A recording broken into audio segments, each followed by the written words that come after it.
Hello, ladies and gentlemen, LMG here, and welcome to a tips and tricks video on my Time at Sandrock. You can also check out our Let's Play, and we'll be live streaming this quite a bit over on our Twitch side until it releases on early access on May 26th. But alright, this is our workshop. You might have covered some of this in the demo. This is a little bit ahead of the demo. We're about a month into it. There's only currently one event. I don't know about on early access if they have more. There's the event at the beginning of the month, but right now we're in fall and there is really nothing to do. But yeah, we will cover all of that in due course. There's actually the tier, the second upgrade to the house. Progressively, everything has been a lot cheaper than in my time at Porsche. This first house upgrade was only 1,000. It was very nice, very nice. And likewise for this one's it's still tier 1, but the tier 2 only costs 1,500. Oh, I can't touch that right now, but this is actually the farming, which we'll cover about a month in. It basically works a little easier. Let's actually show that off real quick. Oh, easy, easy, easy. Yeah, you just create a straw grid. You gotta get some straw. I do believe you can get that. We'll show you where that is. 1 second here. Can't really access the map. I do believe you can buy some over the moisture farm, but this really doesn't come into effect after the first month. Alright, but you just hit tab on the PC and get that up. So we can actually harvest it. Yeah, it is ripe. This only took a couple days. You're going to need water, and water is a little more. Here, take these as well. Alright. You're interrupting our tips and tricks. Come on. For to store the water tower, it's always supposed to stay stocked up. Alright, later. Thank you, sir. Well, it's good to see it. Let's grab the rest of these crops, and then we can replant. I think we probably should be able to replant as well. We'll see here.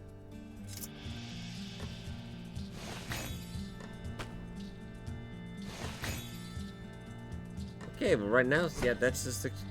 I actually like it a little bit better. I have nothing, no irrigation, of course, out here. But yeah, it's not a bad bit of farming. It's not bad. And you can rename all your storages as well. And everything does pull, of course, from, the assembly station. You don't have to have it in your inventory, which is really nice. Everything in the auto sort works well. We'll grab this as well. But let's talk about... Let's go left to right on our machines here. Do remember to get your feather duster as well, because this will affect efficiency. There's a lot of sandstorms.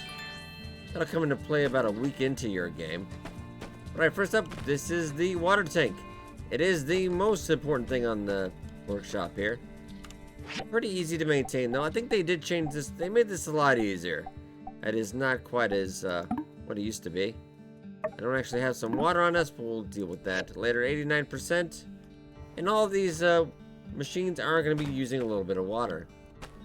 First, we've got the grinder, and this is going to be a little bit of a trick because they never really tell you this. Let's autofill that.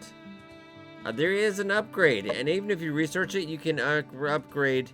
Of course, you can build the new one, or you can upgrade your old stations. And it actually does add 1 to the queue, because usually on most of these beginning machines, you can only have a queue of 1.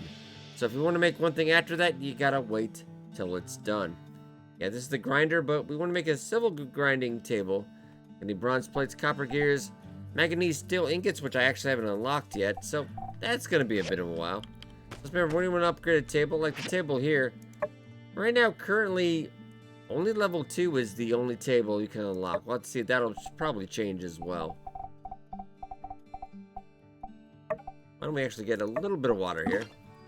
You can get water from a lot of these little weeds and brushes and everything out here.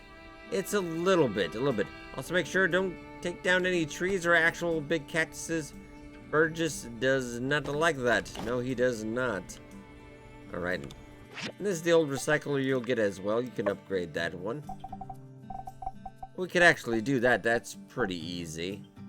So we could get a second silver recycler. And it's nice because they have an upgrade thing of 2.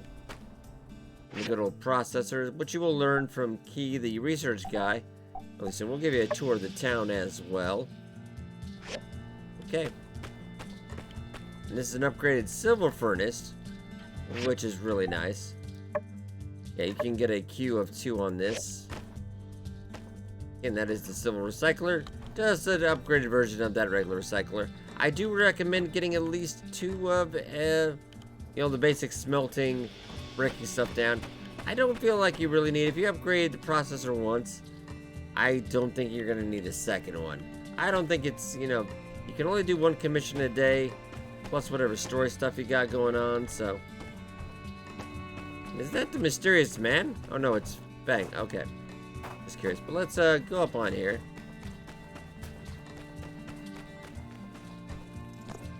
There's actually another hazardous ruin to your left of Rocky's Salvage. You can go down there right now currently, but there's, so far at least in the month in the story, it has not on open, but there's level 15 robots and stuff if you do want to farm that.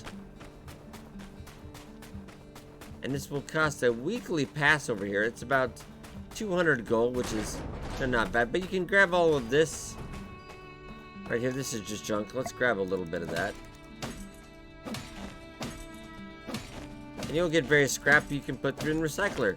Fairly good stuff early on. You probably won't need that so much as later. I don't use the recycler as much as I used to. And there's a little pile over here you can use as well. And eventually you'll get a quest to fix these up. And then you can take that down and go to the first ruin. It's not bad, it's not bad. About 11 levels. You'll be able to get copper, tin ore, occasional engine, some relic pieces. Alright. And it's so far, I know they're going to be adding more in the future, but so far it is a good, decent size. Graphically, it is very impressive. Runs fairly well as well. Okay. Let's give you a tour of the town. And I do want to stress, you probably should be grabbing a commission every day. Will go a long way. And also don't be afraid to occasionally buy, because let's go over to Hugo over here. Hugo does sell, yeah, at the good old hammer time. If you need some bronze bars, 45 gold is not terrible. It's not terrible. He also sells those machine upgrade kits. I don't believe you can make those by yourself, so you are going to need them for that. Alright, the usual store hours do apply. Alright, but this is always going to be your first stop in the morning. They don't offer commissions on the weekend, they say, but they actually, right now, they currently do. It's a little weird on that regard. And there's your workshop rankings. Currently, we're number 2. Because Yan cheats. But anyway. And you'll be able to, they moved the commission board, used to be outside, which I kind of liked. I guess this is more, you know, interactive. Yeah, so now you've got all these ones. That one's speed. So if you want to do this one, there's more money involved, but it's a little faster. Alright. Make sure when we try to pick up one. And I do like to reach for the stars when I do commissions, but you might want to, initially, you might want to go for something a little smaller, just to make sure you can get it done. This Commerce Guild store, you'll get a lot of recipes here that you can buy from Yan. And also, you'll get commission rewards for a lot of, once you start getting higher rated commissions, you get medals for these, which you can turn in for a couple little items like that. That's very nice. Next up, let's go to the Blue Moon Saloon.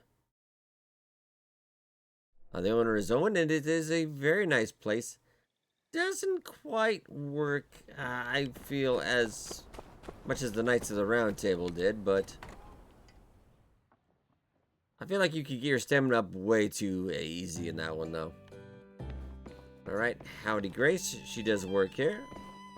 And right here you can buy regular Blue Moon to go, just for anything you might need. And initially you are going to probably need to hit this a little bit. Yeah, so you get a couple of stamina meals. Expensive though, I probably wouldn't recommend it until you can do your own stuff. There's always another day in Sandrock. But you can order food right here, and yeah, you order everything, it's probably a couple hundred gold. And it only gives you about 100 stamina. So if you need to get something real quick, done. But other than that, I wouldn't really do it. And everybody in town does gather here on Saturday evening, so I look forward to that. Yeah, every NPC in Sandrock does have their own kind of schedule, things they do, places they go, etc., etc. Okay. This is the good old tailor-made. And it's got some of your basic stuff. I really haven't needed any of this just yet. Combat right now is really not that difficult. It been pretty simple. You can fought a couple up way higher level than me and did alright. Over to the top, I want you guys kind of discover the houses on your own, so we'll just go over the major vending areas. Yeah, that was Vivi's shop over there. Over here is Avero. He'll be having some quests running for you. He says it's on sale. It's always on sale. And initially he does, once you first meet him, he says there's a 7-day discount. I do advise picking up some wooden storages, because they'll be on half on sale. You can easily afford to pick up a couple, and they're very nice. And also you can get, if you want to start going out with somebody or break up with them, you can purchase that from him as well. Okay. And one thing that doesn't open up till about a month as well into the game, Pablo's Parlor. You can go in there and change up your hairstyle. No, we want to make sure we cover Heidi's place over here. This is the construction junction. Let's go inside real quick. It is already... Time, unfortunately, still does pass as fast. Yeah, as it did in Portia. And it goes a bit too fast. Yeah, we might want to try that out at some point. Edit your inside, but... Yeah, you're here, just like in Portia, you can upgrade your stuff right there. And we just kind of started this tour and some tips and everything, and it just, the day goes by so fast, so you really kind of want to plan your day. But I do recommend, at least initially, I know some people take a slower approach, but I like to max out commission each day. And that's the main town hall. You go here sometimes in the evenings, the game will let you know. Fireside chat. And this is the breach. This is another hazardous ruin that will open up later on. And over here you can get your water if you do need. And initially you can buy a certain amount. Now the plants have all opened up, which is really nice. He will sell you a certain amount, but after that you can still get more, but it's gonna, the price is gonna just skyrocket quite a bit. And Civil Core is down here as well. And eventually, about a month in the game as well, you can actually get commissions. If you know my time at Portia, it's the same thing. They'll run and get stuff for you.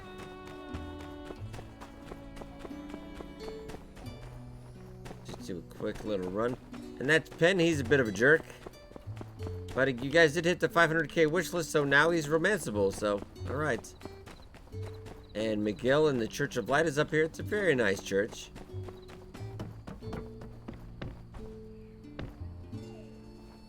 I think I know I did just miss that chest. Amira's pottery shop is right over there. You need some clay and some other stuff.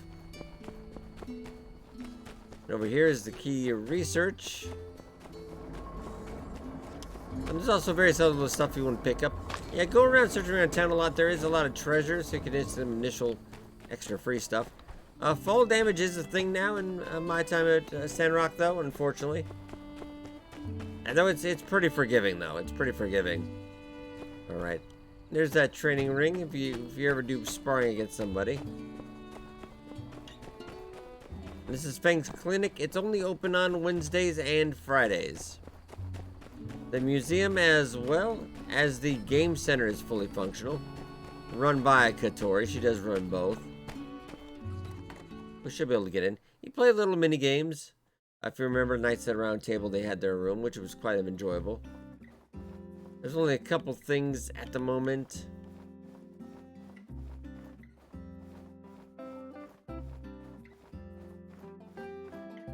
I don't think, quote me if I'm wrong, I don't think there's anything rewards just yet for that.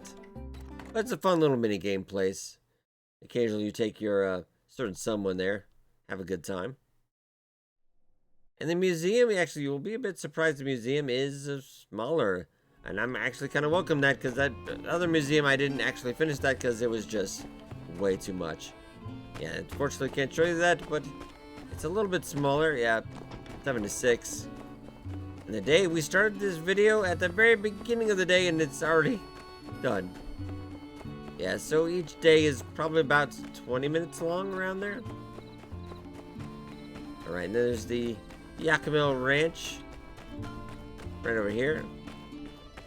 Very nice. Beautiful, and the moon is so nice. So hopefully I'll give you the overview. The main thing you want to do take away from this though is the upgrade tables, that tab in the middle menu, because they never really mention that. They never really do. Make sure you grab a commission each day, and also make sure to talk to everybody at least once a day if you can want to get that social up. But let's also talk about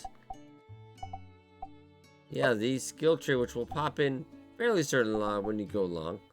You got gathering, workshop, combat, and being social. Make sure you double click on for that and get anything that gets you more XP initially. I think is a great idea.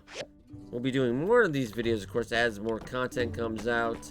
I do highly recommend you check out my time at Sandrock on the 26th. Hope you guys enjoyed, and I will see you in the next video.